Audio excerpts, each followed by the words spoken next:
Apakah pelayanan Musa gagal sehingga ia harus mati sebelum masuk tanah Kanaan yang telah dijanjikan kepadanya? Kematian Musa itu sungguh sangat baik, karena Musa harus mati bagi tuntutan hukum Taurat, supaya Allah berhutang perjanjian, sehingga perjanjian yang baru itu datang. Apakah tidak baik bagi Yesus karena harus mati disalibkan? Kematian Yesus itu sangat baik, karena Yesus harus mati agar segala tuntutan lunas terbayar. Ketika dia dibangkitkan, dijanjikan Roh Kudus akan datang. Apakah kebenaran Injil tentang Kristus itu yang diberitakan para rasul gagal untuk diterima bagi seluruh dunia, sehingga mereka harus dibiarkan mati dianiaya, tetapi mereka mati sebagai orang-orang benar, agar supaya oleh kematian mereka maka nama Yesus dimuliakan di seluruh bumi ini.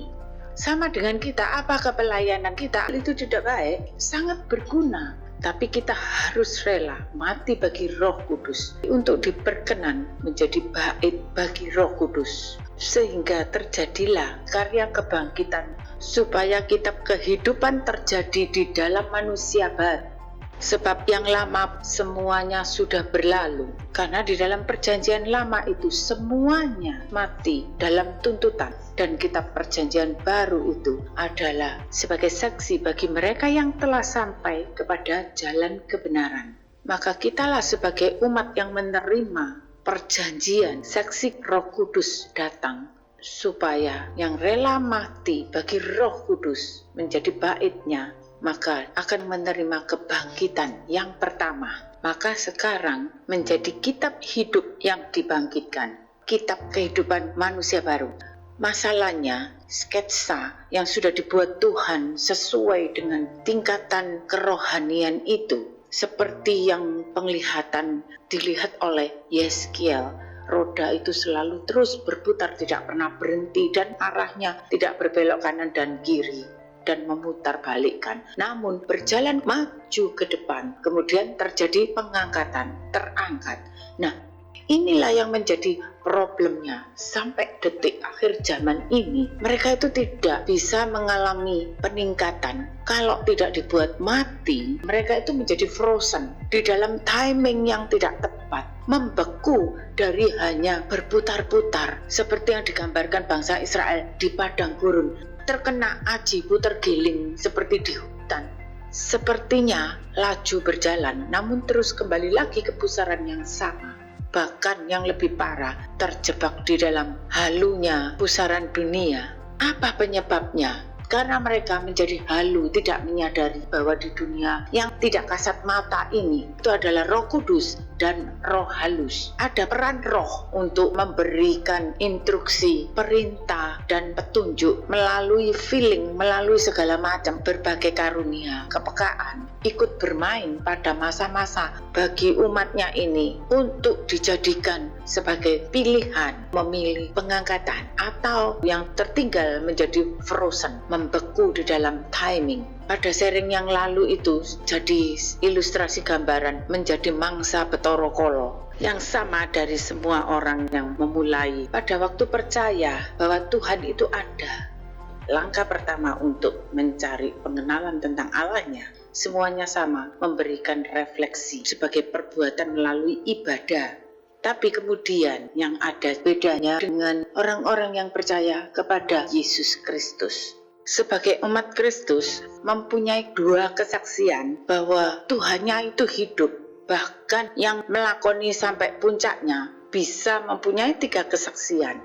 Kesaksian pertama melalui pemberitaan para nabi dan para rasul di dalam kitab perjanjian lama dan kitab perjanjian baru, dengan dimateraikan, diberi sanksi, tidak dikurangi maupun ditambahi, dan akan terkutuk bagi yang melakukannya. Sehingga itu yang menjadi terjaga murni isi dari kitab itu, seperti masih fresh dari para nabi dan para rasul, mereka yang melakoni sampai hari ini, menjaga sebagai sesuatu yang mestinya tidak kelihatan itu. Pada waktu hari ini kita terima dan kita baca, Tidak ada perubahan, tidak ada tambahan. Jadi seperti kita pun diceritai langsung oleh narasumber yang akurat. Seperti ketika perjanjian lama, bagi umat perjanjian baru itu menjadi sesuatu yang roh sudah tidak kelihatan. Namun Yesus menghidupkan dengan dia sendiri melakoni, bahkan hidup dan juga sempurna lakonnya diteladankan untuk juga sampai dialami oleh para rasul. Dan para rasul pun ketika melakoni bersama Yesus di dalam, para rasul pun mengalami masa terjebaknya dari tuntutan hukum Taurat sampai dibawa oleh Yesus terlepas dari segala tuntutan itu untuk mengalami, menerima perjanjian yang baru. Itu semua dilakoni. Kesaksian yang kedua, sampai saat ini dari kesaksian orang-orang yang hidup ditemui oleh Yesus Tuhan yang hidup, yang dialami tidak sedikit orang yang telah bertemu dengannya. Begitu pula setelah para rasul melakoninya bersama Yesus sebagai kisah kehidupan di dalam kitab perjanjian lama, bahkan menjadi saksi kisah hidup di dalam perjanjian baru. Bahkan kita pun menjadi saksi seperti waktu para rasul dibawa oleh Yesus untuk melakoni. Maka kita ini seperti mengikuti langsung dari para rasul sebagai teladan yang akurat, bukan hanya kita impreskan sebagai cerita fantasi. Pribadi yang mencari dan mau melakoni yang benar pasti ketemu roh yang benar, pasti mengalaminya. Maka pengalaman spirit yang terjadi di dalam panutan kita itu, kita pun ikut mengalami seperti yang mereka alami, dan itu baru namanya akurat. Jadi kehadiran Roh Kudus tidak kalah dengan setan-setan yang bisa dilihat oleh para indigo itu. Mereka itu ada dan hidup, tidak hanya jadi dongeng dan fantasi. Kesaksian yang ketiga itu hanya bagi orang-orang yang telah mengalami kebangkitan manusia baru, tidak untuk menjadi kesaksian pada umumnya. Mereka secara pribadi yang menerima pewahyuan langsung dari Roh Kudus, sebab karunia itu bukan untuk kesaktian, namun untuk memahami apa kehendak dan rencananya bagi segala kehidupan yang sekarang dan yang akan datang. Sebab misi mereka itu hanya akan disampaikan kepada siapa Roh Kudus memerintahkan untuk disampaikan kepada pribadi lepas pribadi, karena sudah berbeda dengan karunia para nabi maupun para rasul. Itulah yang disebut pemuritan. Semakin menjadi gamblang, maka kita berani menjadi saksi bagi para nabi, saksi bagi Kristus, dan saksi bagi para rasul, dan bahkan saksi bagi Roh Kudus. Tidak menjadi lancang. Nah, ini yang menjadi bedanya dengan agama lain. Mereka bercerita tentang kesaksian yang kisahnya itu ada atau tidak, itu tidak akurat karena tidak dari pengalaman mereka, hanya kisah dari mulut ke mulut. Meskipun dibukukan, tidak ada sumpahnya kepada Allah terhadap tulisan, terhadap kesaksiannya. Dan itu kalau dituliskan pun, yang ditinggal diwariskan itu tidak bisa mengalami seperti yang dituliskan. Nah, kita itu sebagai pengikut Kristus harus mengalami. Mengapa saya bisa membagikan dalam hal perkara ibadah, kuasa mujizat menjadi nyata, perkara spirit untuk melepaskan mereka waktu seseorang itu mengalami terikat roh jahat sampai memahami tipu daya iblis atas manusia, dan bahkan sampai memahami kehendak dan rencana Roh Kudus bagi arti hidup dalam karya kebangkitan manusia baru ialah melalui akal budinya. Karena saya berani untuk mengalami semuanya itu, tidak meragukan, tidak motong di tengah jalan, mengikut dengan setia, tidak berputar-putar hanya satu session, full time melayani dalam hal ibadah, tidak hanya melayani karya pelepasan, dan tidak hanya menerima penglihatan, sebab yang terlebih penting untuk bisa memahami kehendak dan rencananya, agar supaya bisa lebih dalam lagi untuk menangkap isi hatinya. Tentu saja tidak bisa secara detailnya saya bagikan hanya dalam waktu cuma beberapa hari, bahkan hanya beberapa menit. Ketika terjadinya karya pelepasan, mulanya dilepaskan dari ikatan tubuh, penyakit, ekonomi, dan tuntutan keterikatan yang dirasuk setan. Agama di luar pun bisa mengalami yang seperti ini. Ini paket ibadah. Dan ketika masuk ke dalam paket spirit kebatinan kita, kontak roh itu tetap hidup. Perjalanan spirit yang tidak berhenti berputar di sini saja, maka terus lurus. Yang lebih sulit lagi, ending dari karya pelepasan ini adalah melepaskan mereka yang terikat oleh roh dunia, tabiat manusia lama, warisan keturunan Adam dan Hawa nenek moyang mereka.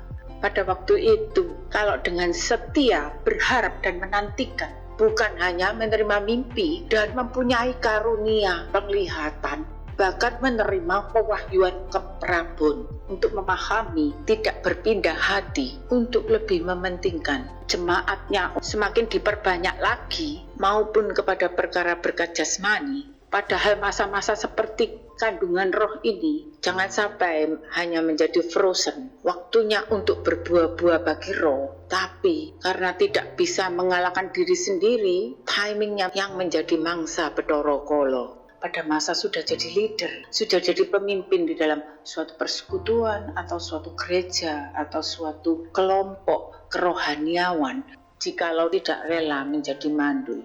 Yang dimaksud adalah lebih dulu berbuah-buah dalam hal roh. Bagi mereka yang mandul akan mempunyai banyak keturunan agar semakin mempertebal karunia untuk memperkuat imannya dengan semakin meluasnya tanggung jawab dan pelayanannya maupun beban dan perkara jemaat yang dihadapinya. Maka yang di dalam ini pun ibaratnya ilmu itu harus semakin kuat, sebab tujuan untuk diberi karunia yang benar itu untuk menyertai supaya berbuah-buah roh. Itulah yang benar, setia dalam pengharapan dan semakin kuat di dalam iman. Sebab kemudian yang dihadapi itu perjalanan mulai masuk ke dalam hal-hal roh, ke dunia yang tidak kelihatan.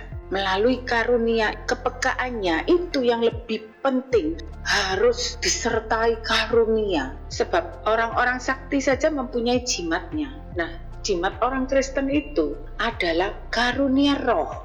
Berarti umat Kristus itu kurang memaksimalkan karunia roh yang sudah diterimanya menjadi pegangan yang kuat bagi iman dan setia, tidak dibelokkan pengharapannya.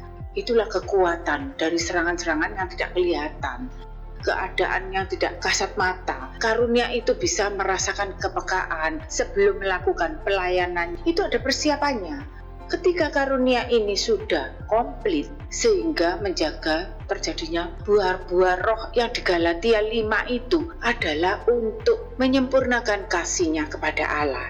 Sebab ada perbedaannya yang tidak disadari ketika kehidupan sehari-hari yang harus dilakoni, dijalani ini, tiba-tiba melayani Tuhan, melayani sesama, itu masuk ke dunia spirit. Nah, ilustrasi bagaimana Roh Kudus mengajarkan kepada salah satu saudara kami itu tanggal 4 bulan 11 kemarin dengan cara melalui mimpi, diajarkan mengilustrasikan untuk dibagikan kepada saudara-saudara seiman. Saudara kami ini yang sudah bekerja, namun di dalam mimpi itu dibawa balik ke masa kuliah, jadi ikut karya wisata bareng teman-temannya. Rencananya pergi ke gunung, tapi lewat jalan yang masih kayak hutan, lewat sungai, jalan batu-batu dan lain-lain, dengan medan yang berat sekali, tapi jalannya cenderung rata. Akhirnya tembus ke tempat tujuan. Tapi anak ini sadar kalau tempat yang didatangi sering dia datangi, dan ada jalan yang sudah bagus, beraspal, tapi menanjak jalannya. Nah, dia share ke teman-temannya kalau dia itu hafal dengan jalan ini. Tapi tidak ada teman-temannya itu yang mau mempercayainya. Saya nasihatkan, andai kata ini realita, tidak segampang yang kamu pikirkan dan ucapkan. Karena perjalanan hutan itu berbeda dengan kamu bekerja dan kamu sekolah, rutinitas sehari-hari. Di hutan itu bisa menjadi misteri, berubah-ubah. Kadang-kadang seperti jalannya itu menjadi jauh, tidak nyampe-nyampe. Padahal aslinya itu dekat. Nah, ini kena misteri setan-setan putar giling. Sebab tidak sedikit yang mengalami kejadian seperti itu. Bukan hanya di Indonesia, di luar negeri pun ada hal-hal seperti itu. Hafal kalau itu jalannya bisa tembus, ada jalur, tiba-tiba jadi buntu. Tiba-tiba ada yang kecelakaan masuk jurang. Nah, kalau orangnya mereka itu mati, mana bisa cerita apa yang terjadi. Tapi kalau orang-orang itu bisa selamat, dan hidup bisa bersaksi dan bercerita. Nah, itu misterinya di alam roh. Jadi kalau kamu hanya mengandalkan pengalaman hidup, bahkan kamu sudah mempunyai pengalaman untuk melayani, berarti yang perlu ditambahkan, kamu harus mempunyai karunia roh. Barulah kamu layak menjadi leader kerohanian bagi timmu. Untung tidak mempercayai kamu kalau terjadi sesuatu, karena berharapnya kepada kamu sebagai penunjuk jalan. Yang diserahkan itu keselamatannya, tapi yang menerima bertanggung jawab atas nyawa mereka. Perkara hidup secara rutinitas sehari-hari, pekerjaan dan sekolah, berumah tangga dan sebagainya, itu hanya berhadapan dengan sesamawi. Bedanya dengan mengikuti jejak Kristus, perjalanan itu bukan rutinitas, tapi menuju perkara kekal, yaitu keselamatan, arti hidup kekal, surga dan neraka. Karena setiap saat, setiap waktu seperti harus banting setir, mulai berjalan masuk di dalam kehidupan spirit. Ada roh halus, ada roh kudus yang sama-sama tidak terlihat. Nah, ini kebanyakan kurang dipersiapkan kepada umat Kristus untuk selisih perbedaan ruang-ruang kasat mata dan tidak kasat mata itu menjadikan serius, tidak dibekali. Ketika yang tidak kasat mata itu tidak terlihat, dianggap sipil. Memang tepat sekali, sudah dijaga oleh kuasa di dalam nama Yesus, ada kuasa di dalam darah Yesus, dan ada kuasa di dalam firman Yesus. Tapi kuasa itu masih menjadi jaminan yang terjadi dari luar pada waktu mereka ini dengan tiba-tiba merasa serangan itu datang, kekhawatiran datang, dan menjadi lubangnya. Dari dalamnya ini tidak bersiaga, karena kepekaan itu tadi sudah tidak dilatih di dalam tipu dayanya. Sekalipun Yesus pun harus berpuasa untuk mempersiapkan perang batin, perang spirit, supaya tidak terjebak tipu daya. Nah, bagaimana supaya aku bisa berbuah-buah roh yang dari dalamnya? Baca di Galatia 4 ayat 21 sampai 31 menceritakan tentang perumpamaan. Dan meskipun ini terjadi realita di Perjanjian Lama, itu ada fakta, namun sudah menjadi tidak kelihatan, maka seperti roh bisa dipakai untuk menjadi ilustrasi. Yang dikatakan mandul tidak mempunyai anak, dan itu yang kisahnya seperti Sarah. Pelayannya itu yang dengan segenap kekuatannya menghasilkan anak. Namun yang bisa sampai menjadi perumpamaan terjadinya Yerusalem baru justru yang mandul. Inilah kuncinya untuk supaya dipahami. Ini sudah bukan perkara surga dan neraka, namun tingkatan bagian Yerusalem baru. Bagaimana sih yang dikatakan mandul dan pelayanan yang mempunyai anak? Pada masa pelayanan Yesus dan para rasul, ada batas dan waktunya untuk berguna di dalam kerjaannya Tuhan. Karena waktu itu Roh Kudus belum berkarya bagian Yerusalem baru dan belum kebangkitan manusia baru, maka saat itu melayani atau bekerja sampai matinya. Tapi ketika sekarang akhir zaman ini, waktu kedatangan Roh Kudus ini sudah sangat pendek. Maka baca di Lukas 23 ayat 28 sampai 31, perjalanan Yesus menuju karya salibnya. Yesus berkata, sebab lihat akan tiba masanya orang berkata, berbahagialah perempuan mandul dan yang rahimnya tidak pernah melahirkan, dan yang susunya tidak pernah menyusui. Maka orang akan mulai berkata kepada gunung-gunung, runtuhlah menimpa kami, dan kepada bukit-bukit, timbunilah kami. Sebab jikalau orang berbuat demikian dengan kayu hidup, apakah yang akan terjadi dengan kayu kering? Jadi ketika waktu masuk karya salib untuk dipersiapkan menjadi manusia baru, saat itu dunia ini seperti gelap gulita, dalam segala hal tidak berhasil dan menjadi apes nasibnya. Tidak ada yang menghargai. Sedangkan Yesus saja, dia itu adalah kayu hidup, ditebang dan harus mati. Dalam segala sesuatunya itu hidup. Dari perkataannya, dari setiap langkahnya, menjaga kekudusan dalam segala sesuatu, dia itu sangat berharga. Pusat-pusaran hidup, kurang berguna apalagi. Mengapa Yesus harus dibiarkan sampai mati? Begitu pula dengan para rasul pun harus mengalami kematiannya. Bukankah lebih berguna jika Yesus maupun para rasul itu dibiarkan hidup untuk supaya seluruh dunia ini lebih dulu menjadi percaya juga untuk supaya seluruh dunia ini melihat kuasa, mujizat, dan kuasa firman-Nya dinyatakan. Seperti itu yang dipikirkan oleh umat-Nya. Bahkan sampai hari ini para hamba Tuhan pun tidak ada dari mereka yang bisa mencapai hari perhentiannya. Sebab yang dipahami tentang hari perhentian hanya berhenti dari perkara dosa dan tabiatnya. Tapi tidak ada tubuh-tubuh Kristus yang menjadi tempat kediaman bagi Roh Kudus sebagai baitnya. Sehingga untuk membuka lembaran yang baru, Yesus berfirman. Baca di Yohanes 6 ayat 38-40 itu tentang roti hidup. Sebab aku telah turun dari surga bukan untuk melakukan kehendakku, tetapi untuk melakukan kehendak Dia yang telah mengutus aku, yaitu supaya dari semua yang telah diberikannya kepadaku jangan ada yang hilang, tetapi supaya aku bangkitkan pada akhir zaman. Sebab inilah kehendak Bapakku, yaitu supaya setiap orang yang melihat Anak dan yang percaya kepadanya beroleh hidup yang kekal, dan supaya aku membangkitkannya pada akhir zaman. Tujuannya untuk apa kehendak Roh Kudus itu?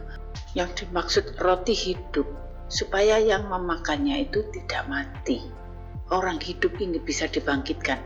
Dengan jalan apa? Ya tentu saja masuk hari perhentiannya. Supaya tidak lagi mengandalkan kekuatan magnet dari bumi ini dan tidak bergantung pada unsur-unsur ciptaan, namun bergantung kepada Dia sendiri, pusat terang yang sungguh.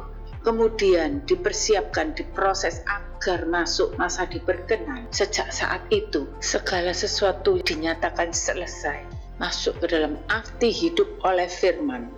Berkat bagi manusia lama dikatakan selesai untuk memasuki kepada berkat yang diartikan dengan roti hidup, yaitu firman-Nya harus mulai hidup dari dalam. Tanda bagi orang yang diperkenan, maka segala berkat di dalam perjanjian lama sudah selesai. Bagi mereka yang diperkenan kemudian masuk melakoni teladan firman hidup, sehingga karunia roh itu menyertai menuju salibnya. Iman dan pengharapan ini semakin dikuatkan. Sebab musuh saat ini sedang datang bukan serangan setan, tapi saat ini yang datang adalah tipu daya melalui kebaikan, melalui kepentingan hidup, melalui yang kita perlukan, yang ditawarkan untuk arti hidup yang tidak kekal masa sekarang ini. Seperti Yesus telah menghadapi pula percobaan di padang gurun. Bahkan ketika Yesus belum menjalani karya salibnya, itu sudah mempersiapkan diri dengan puasa 40 hari dalam percobaan 3 kali di padang gurun dan menolak segala sesuatu yang untuk arti hidup fana. Kini dipersiapkan berjalan salib untuk masuk menerima perjanjian baru, arti hidup yang baru. Doa Bapa kami waktunya dipraktekkan untuk dijalani. Sebab Tuhan pun tidak akan membiarkan sampai meminta-minta. Tapi pada waktu berkat perjanjian ibadah, semuanya itu sudah berhenti. Kalau terus berharap berkat yang secara berguna bagi ibadah dan pelayanannya, itu berbeda dengan arti hidup mati dan terjadi kebangkitan baru. Alam spiritnya itu sangat memperdaya. Yang kasat mata dan tidak kasat mata, arti hidup ini seharusnya secara roh jadi halu pada waktu menjalani karya salib. Bahkan segala sesuatu yang dikerjakan itu diberkati. Ini yang bermasalah karena ada yang ditukarkan, yaitu timingnya. Sebab untuk memasuki dunia roh itu tidak gratis. Mulanya bisa melihat dunia roh itu ada yang menjamin dengan kuasa darah Yesus. Namun ketika sudah waktu timingnya untuk bisa mengalahkan, harus menghadapinya sendiri, perang individualnya untuk sampai mengalahkan tabiatnya di alam spiritnya itu harus sudah terjadi materai tanda darah. Nah ini timingnya yang ditukar itu, hanya terus minta jaminan tidak terjadi materai. Ini berbahaya. Seperti kamu jual, aku beli. Nah itu transaksi di dalam alam roh, dual timingnya. Iblis membeli, maka hidupnya dipimpin untuk menerima berkat yang umat pilihannya menjadi mabuk. Berkat yang diterimanya itu berkat hidup sementara, berkat kerajaan halu, seperti dibawa kembali ke dalam masa penguasa Firaun, mengikuti teladan Yusuf sebagai hamba Tuhan, membawa umat kembali dikuasai oleh Firaun. Padahal yang harus diikuti kan teladan Kristus yang sudah menerima perjanjian baru dan tanda darah untuk dimateraikan. Timingnya jadi tidak tepat, hanya di pintunya. Ini berkat firman, sumbernya tidak bisa langsung dari terang sumber itu. Jadi ibaratnya penerangan itu dari lampu sumber daya buatan manusia. Kalau di dalam perjanjian lama adalah sumur yang digali manusia, di dalam hal roh zaman saja sudah berlalu. Nah, pada waktu sebelum timingnya habis, Tuhan itu sedang akan berjalan salib untuk mempertanggungjawabkan sebelum tak tinggal diproses sehingga kamu tak materaikan. Bukan hanya tak jamin. Nah, ini ketetapan. Seperti yang pernah saya alami secara pribadi, pada waktu aku semakin sungguh-sungguh membawa seluruh keluargaku dengan segenap percaya kepada Tuhan. Waktu aku berdoa, terdengar suara audible, bangkitlah, terangmu sudah datang. Nah, kebetulan saat itu saya sedang duduk di lantai tingkat 2, menyendiri di kamar. Pengharapan saya masih belum memahami terangnya datang, segala perkaraku akan dibereskan. Otomatis itu yang dipikirkan manusia. Ternyata tingkat lantai bawah sudah datang persoalan yang baru yang mendesak memojokkan kami sehingga dunia ini terasa gelap gulita, peteng dedet. Tapi justru mendesak kita untuk berpikir dan percaya. Hanya pertolongan Tuhan saja yang mampu. Kejadian yang tiba-tiba dengan suara Tuhan yang saya dengar tidak ada setengah jam selang waktunya. Nah, uji coba ini bedanya bagi yang ngelakoni apa yang ada di batin isi hati dan yang sedang kita pikirkan, menuntut Tuhan atau berserah menjadi semakin percaya. Ini bedanya, startnya itu di mana? Sehingga terus bisa masuk ke dalam tahap yang lebih dalam. Akan saya bagikan bagaimana tipu daya yang tidak kelihatan itu, pengalaman beberapa waktu yang lalu, untuk memahami tipu daya iblis yang tertangkap ketika kita berhadapan dengannya untuk merebutkan nyawa seseorang. Jadi dalam tipu daya iblis ini tidak bisa dihadapi hanya dengan kuasa dalam nama Yesus dan kuasa darah Yesus maupun ditengking secara firman. Bahkan oleh mereka yang sudah berpengalaman dan berkarunia pelepasan. Mengapa dia sampai senekat itu? Karena saat itu iblis ingin meningkatkan kesaktian. Kalau kita bisa melihatnya, tipu daya di dalam dunia rohnya bukan perkara ringan sebab taruhannya itu nyawa. Melalui seseorang yang saat itu sedang kerasukan dan saya tolong dengan pelepasan. Tapi dari perkara ini, yang saya menjadi praktek dari akal budi dijadikan sebagai sarana untuk Tuhan berbicara, mengajarkan kepada saya untuk melihat tipu daya yang tidak kasat mata itu.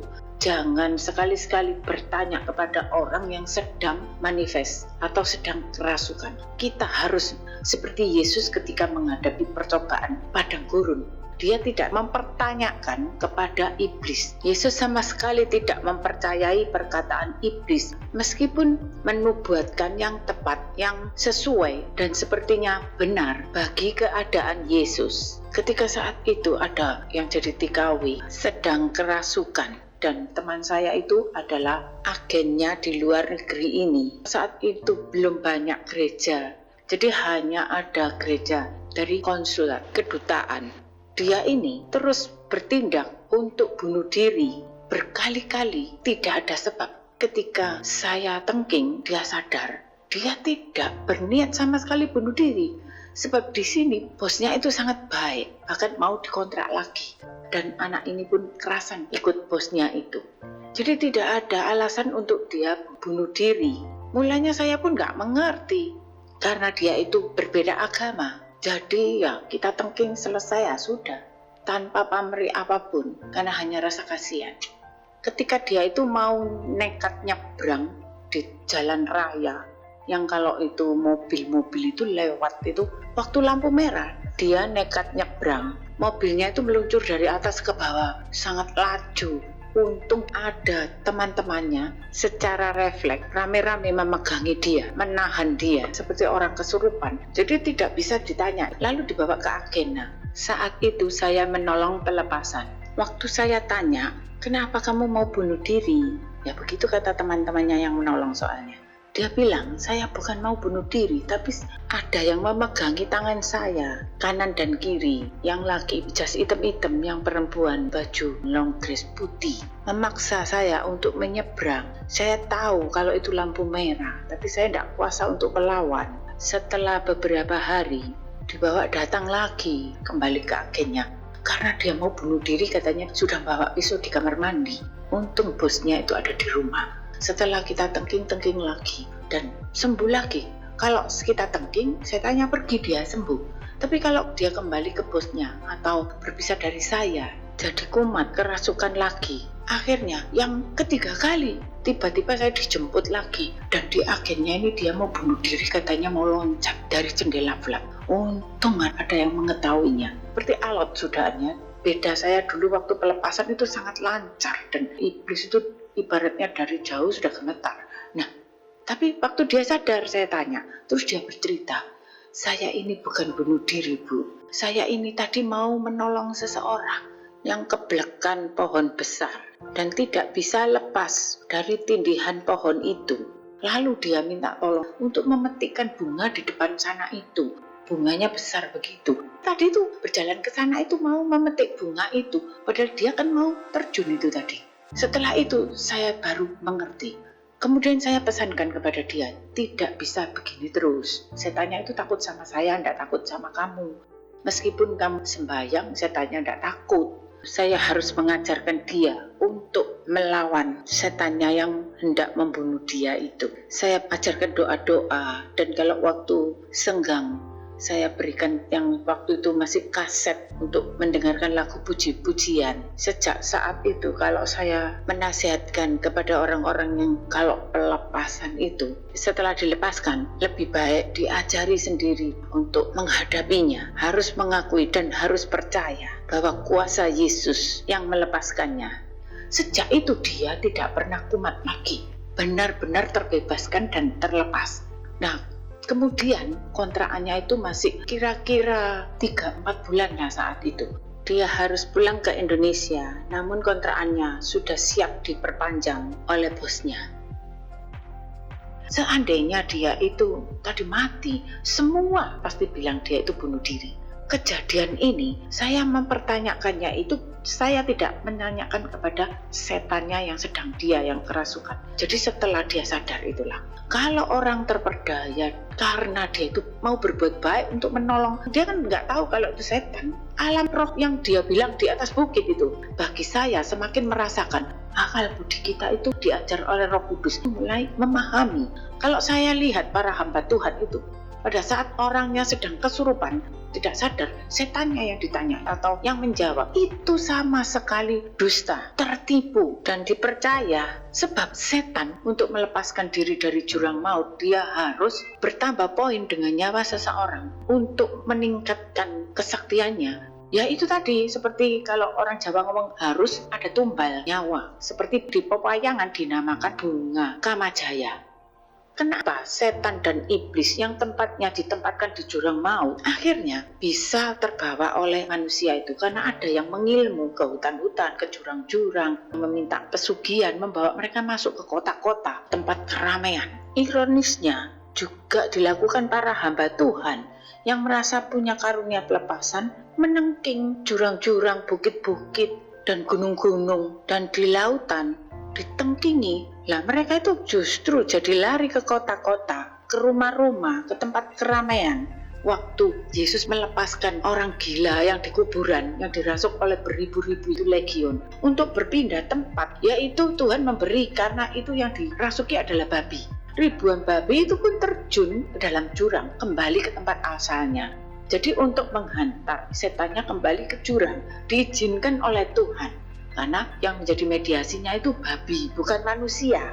Maka untuk dia bisa keluar dari jurang dan akan ada tumbal nyawa seseorang, Apa yang terjadi dengan anak ini sendiri? Setelah pulang Indonesia dan waktu dia harus kembali kerja di luar negeri ini, ketika rombongan yang sejadwal dengan dia itu sudah pada berdatangan, tapi hanya anak itu yang tidak tampak datang. Nah, ditanya teman-temannya bilang, Bu, anak itu tidak bisa balik karena waktu diinterogasi di agennya yang di Indonesia.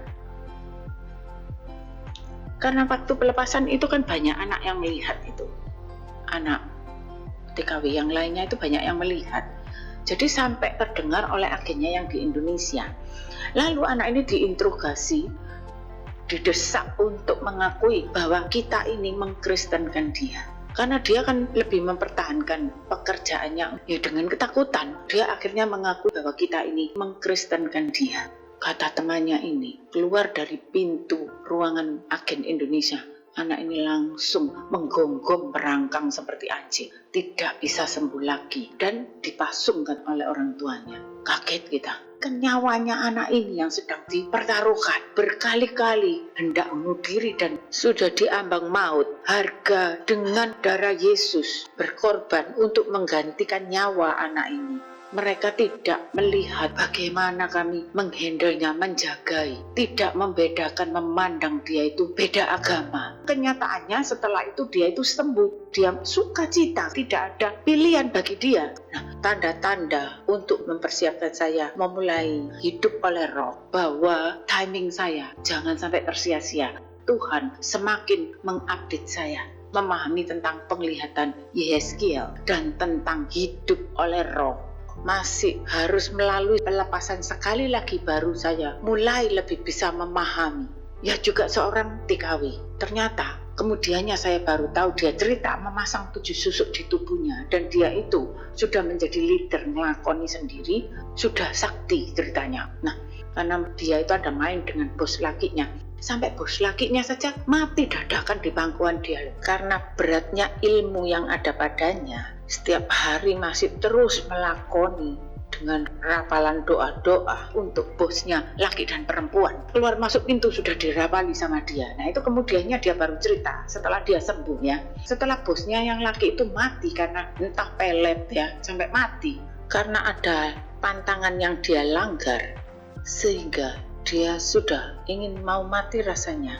Tapi dia ini tidak kerasukan. Cuman rasanya dari badan hatinya ini ke kepala pikirannya itu terputus, tidak ada connect katanya. Tidak nyambung, lembung dia. Tidak gila. Kalau datang tuh langsung delosor seperti babi. Di kamar mandi pun tidak tahu jijik, tidak tahu tempat kotor. Kalau datang sewaktu-waktu seperti tidak tahu diri, tidak peduli. Jadi harus saya layani pelepasan. 2 orang ini sepertinya sudah mengeluarkan seluruh pengalaman, segenap waktu dan kekuatan untuk menghadirkan kuasa Tuhan. Nah ini sampai berhari-hari berkali-kali. Kemudian ketika saya hadapi, akhirnya dari yang satu ini saya banyak diberi penglihatan dan mimpi tentang jiwa dan roh anak ini dan tentang keadaan Tuhan yang saya hadirkan saat itu. Kemudian bagaimana Tuhan mengajari saya secara audible menghadapi perang roh ini. Karena saya pas waktu melepaskan, saya tengking, dia berubah itu sampai menjadi 7 rupa hewan manifestnya. Ada seperti singa, seperti kera, seperti ular, seperti babi. Tiap hari-harinya itu dia lebih cenderung seperti babi, seperti anjing. Nah tingkahnya ya menggonggong. Nah kalau seperti ular itu matanya itu aneh. Kan hitamnya manusia itu bulat gitu. Dia bisa seperti ular gitu. Nah itu cuma dia sama saya berhadapan-hadapan. Kalau dia jadi ular, dia itu tiba-tiba tidur di lantai. Telentang itu lalu ngosel-ngosel gitu, cepet itu jualannya itu berat, nabrak pintu depan tuh mau keluar karena pintunya kan tertutup. Karena waktu itu pelepasan roh itu sangat bandel, maka di dalam batin ini saya perhadapkan ke Tuhan dan Tuhan membisikkan sesuatu ke telinga saya, sabet dia dengan sesuatu itu. Lalu saya lakukan itu. Ketika saya melakukan itu, padahal hanya disapukan saja, dia kemudian berteriak-teriak, panas, memukul-mukul lantai. Dan saya tinggal di flat, terlebih lagi sudah jam 1 malam. Dia itu dengan sadar tapi dia muntah darah bergumpal-gumpal di kantong kresek. Bau busuknya darah itu. Saya buka semua jendela. Sampai dia selesai muntah-muntah, wajahnya berubah jadi segar dan sembuh dia saat itu. Bu, bagaimana? Kok bisa mengerti? Karena pengapas itu susuk yang dipasang itu bisa lepas dengan cara seperti yang ibu lakukan tadi. Sebelumnya dia tidak cerita karena itu adalah pantangan perjanjian rahasia bagi dia dengan penguasanya. Dia kaget sekali. Ya, aku dibilangi Tuhan. Saya bilang begitu. Waktu 2 hari kemudian dia masih di agen di situ ya. Saya dapat mimpi dan dia sendiri juga mimpi. Nah, mimpinya dia itu Tuhan mengilustrasikan tentang sifat tanaman yang berbuah. Buahnya masih mentah di potel, selamanya dia tidak akan berbuah. Kaget saya. Mimpinya tepat seperti itu terjadi. Nah, kemudian saya sendiri juga mimpi tentang Tuhan Yesus yang melemprek sudah seperti belulung lai dengan saya paksakan untuk tegak dan berdiri. Sampai Tuhan itu seperti orang yang sudah sangat lelah dan tidak berdaya. Saya pertahankan untuk Tuhan melayani bersama saya. Kemudian waktu siang hari saya sedang sendiri, saya merasakan wajah saya itu ada yang meniup-niup. Beberapa menit kemudian pintu saya ada yang ngebel dan saya buka pintu. Ternyata dia yang datang. Dengan spontan saya ucapkan, "Kamu tadi barusan berbuat apa? Kok ada yang meniup wajahku?" Kaget lagi dia. Terus masuk rumah dan bercerita. Ada teman TKW yang baru datang ke agen. Lalu anak ini cerita tentang keadaannya dan pelepasannya itu. Nah, orang yang baru datang ini juga mempunyai ilmu, juga ngelakoni secara diam-diam. Berarti kamu tadi itu dijadikan Kristen dan dibaptis. Kamu tak lepaskan dari baptis. Nah, caranya ya ditiup-tiup wajahnya begitu katanya. Saya ikut merasakan. Dan ini menggenapi mimpinya bahwa seperti berbuah pertama kali dan belum matang, tapi sudah dipetik dari batang pohonnya, maka selama-lamanya tidak akan bisa berbuah kecuali harus ditebang. Seperti itu keadaan anak ini. Dari perkara pertama dan yang kedua ini menjadi pembelajaran bagi saya secara pribadi dan juga bagi para hamba Tuhan yang sedang melayani. Haruslah peka dengan tanda-tanda ini, tidak lagi memaksakan Tuhan untuk bersama saya, yang saya paksakan melayani agar terjadi kuasa pelepasan. Andai saja saya tidak tahu untuk berhenti, terus akan memaksakan Tuhan melayani, tidak ada untungnya bagi Tuhan. Membuat dia hanya dijadikan kebutuhan, bukan karena pelayanan. Dia itu menjadi senang. Kurbannya dilecehkan dengan ketulusan dan kebaikan saya saat itu hanya untuk membawa tuntutan bagi Tuhan bahwa kami ini mengkristenkan orang-orang yang sudah di ujung maut. Walau merasakan kuasa dan mujizatnya menjadi nyata, mereka pun lebih memilih agama lebih dari keselamatan kekalnya. Dari pengalaman ini, saya semakin memahami jika waktunya bagi saya untuk masuk ke dalam harinya Tuhan, hari perhentiannya, untuk memberhentikan hujatan karena Tuhan terus melayani dan tidak pernah dimuliakan seperti yang ada di penglihatan Yehezkiel. Ketika saya menjadi tubuh-tubuh Kristus, apapun yang saya lakukan, di situ Tuhan ada. Waktu saya melayani pun Tuhan terseret untuk pelayanan. Waktu saya berbuat baik pun, tetapi orang lain menerimanya, menjadikan Yesus hanya untuk kebutuhan dan kepentingan mereka. Ketika para hamba Tuhan pun, karunia nabi yang mereka terima dan tidak tepat lagi, mereka pun tidak menyadari jika waktu itu kalau diteruskan akan disebut nabi palsu. Tetapi menjadi tanda saat itu sesungguhnya Tuhan yang sedang dihujat. Sebab pada waktu Dia berkenan, kita pun diperhadapkan kepada pilihan. Saya masuk di dalam hari perhentiannya lebih berguna untuk semakin memahami kehendak dan rencananya. Maka tidak pernah lagi ditinggal sendiri. Dan setiap Tuhan perlu untuk curhat, aku pun selalu ada. Di dunia roh itu berputar-putar jadi halu. Dan kalau para hamba Tuhan yang sudah mempunyai berbagai karunia bisa jatuh karena harta, karena perempuan, karena kedudukannya di gereja, karena ingin diakui oleh jemaatnya. Nah, ini jatuh. Melalui kesaksian dan penglihatan yang telah saya bagikan ini, tujuannya untuk mengingatkan pada semua umat Tuhan bahwa dunia roh itu hidup dan ada dan selalu bekerja dan selalu berusaha untuk menjatuhkan umat Kristus dengan berbagai serangan. Mereka itu bisa dapat melihat, menembus para hamba Tuhan, bahkan mereka menyerang. Nah, masalahnya para hamba Tuhan yang melayani dari muda sampai tua namun tidak mengupdate dirinya sebagai hamba Tuhan yang diberi berbagai karunia, kok tidak bisa merasakan serangan itu, tidak bisa melihat yang dulu diserang tidak terasa, tidak merasakan, tiba-tiba sudah banyak yang bertobat karena merasakan seorang hamba Tuhan itu bisa sakti. Nah, di sini yang harus ditegur pada diri sendiri dan mawas diri, karena tidak mempunyai kepekaan. Sebagai hamba Tuhan yang membawa jemaat untuk memberitakan kabar keselamatan, minimal harus mempunyai kepekaan dan karunia pelepasan. Tidak hanya menjadi guru yang di sekolahan, sebab Eloi kita itu adalah roh. Jadi harus mempunyai perbekalan karunia roh selain Alkitabiah. Meskipun yang sudah mempunyai karunia roh, ketika karunia itu sudah tidak gereng lagi, itu menjadi tanda bahwa dirinya itu harus mengupdate-nya yang di dalam, yaitu bagian alam spiritnya, semakin merapatnya kepada Roh Kudus, bukan kepada jemaat. Kalau sudah maju tidak berbalik lagi, tapi semakin terangkat ke atas, seperti penglihatan Yehezkiel. Karena di akhir zaman ini sudah zamannya Roh Kudus, suka tidak suka, yang mempunyai karunia roh itu bukan untuk disajikan saja, tapi untuk mengasah bagian spiritnya menjadi hidup. Karena mereka penyerang itu tidak diam, kamu tidak mau perang, mereka yang menantang. Di alam roh yang sakti itu tetap hanya Tuhan. Kalau tidak bisa menjadi wadah bagian hidup oleh Roh Kudus, maka dirinya itu seperti rumah yang kosong, sudah tidak bisa hanya untuk memaksakan Yesus menghidangkan sajian pelayanan bagi umat Tuhan. Sedangkan umat Tuhan sendiri sudah seharusnya mempunyai perbekalan spirit itu.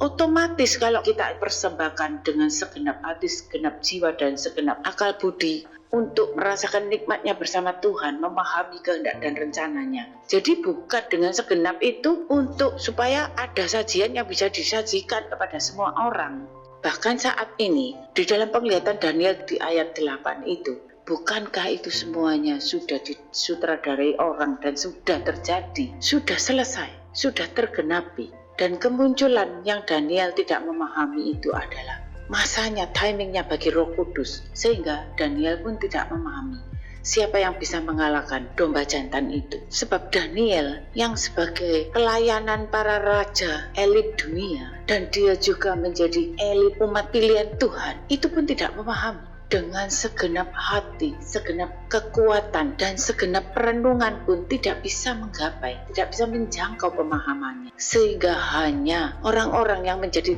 bait bagi Roh Kudus, otomatis bait Roh Kudus yang bisa memahami kehendak dan rencana Roh Kudus. Karena Daniel tidak menjadi bait bagi Roh Kudus, menjadi tawanan melayani, meskipun bagaimana karunia roh itu ada pada hamba Tuhan, kalau dia itu masih melayani, bahkan yang dilayani itu adalah penguasa dunia sekalipun, maka tidak akan bisa agar diperkenan menjadi bagian memahami kehendak dan rencana bagi Roh Kudus. Kita terus memaksakan untuk Tuhan menyertai pelayanan. Kalau sudah waktunya Tuhan dimuliakan, Tuhan sudah tidak berkenan bagi perkara pelayanan, sehingga yang datang itu hanya tuntutan itu menagih. Ketika menghadap kepadanya hanya perkara yang tersaji. Jangan sampai Tuhan yang direndahkan dianggap sudah tidak hidup dan Tuhan sudah tidak sakti, dikarenakan sebagai tubuh-tubuh Kristus yang tidak tahu diri. Amin.